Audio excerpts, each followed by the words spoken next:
Hi, and thanks for logging on to the Daily DVAR Halacha. And here's a brand new halacha for you. Ninth day of Tishrei.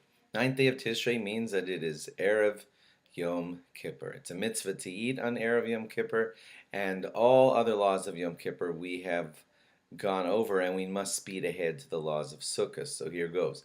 When choosing an esrog, please be aware of these characteristics that are important to make your esrog be kosher. First of all, esrogs have a minimum size. They must be at least the size of an egg.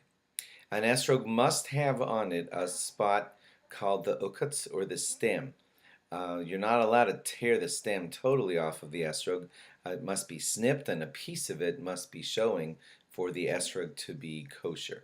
At the top of the esrog is the pitom. I want to clarify something that not a lot of people know, and that is that the neck part at the top of the little skinny piece at the top of the esrog, that's the pitom. And then there's a little bump on top of it, looks like a pom-pom or something. That little piece is not called the pitom. That piece is called the shoshanta.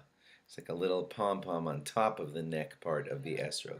So you've all, I guess it's kind of famous that an esrog that loses its pitom, its puzzle, and that is true. An esrog that loses its pitom is ruined and not usable. But you see, that only is if the actual neck comes off of the esrog. But if it's just that pom-pom part that falls off the esrog, you should show it to a rabbi, but the esrog might still be allowed to be called kosher. If an esrog grew without a pitom at all, and if you could ascertain that because the seller tells you that it's so, and he's reputable and you could believe him, then the esrog is kosher even if it grew without a pitom on it. It's only a problem when the pitom was there and broke off. If you want to save money and use last year's esrog, you can't. Okay, so that's the end of that. A green esrog is allowed, but dark green is not considered allowed. So if you have an esrog that is wavering in that color range, you better show it to a competent Orthodox rabbi so he can let you know whether your esrog is kosher or not.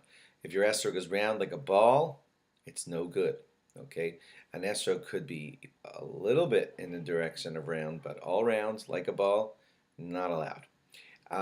If your esrog is crossbred with like a lemon, to make it smoother or something, that's going to ruin the esrog. The only way that you're going to know that is, again, from your seller being reputable and guaranteeing you that this is pure esrog. During the time of the Beis Hamikdash, I don't know if you know this, they used to use the esrog for 7 days of Sukkot, which would convert to 8 days outside of Israel. And they did that only in the Beis Hamikdash. Everybody else used it for 1 day. But then when the Beis Hamikdash was destroyed, sadly due to our great sins, then Rabbi Yochanan ben Zakkai, who was the great rabbi of the time, had a lot of decisions to make about what the Jews would do for Judaism from now on without a temple.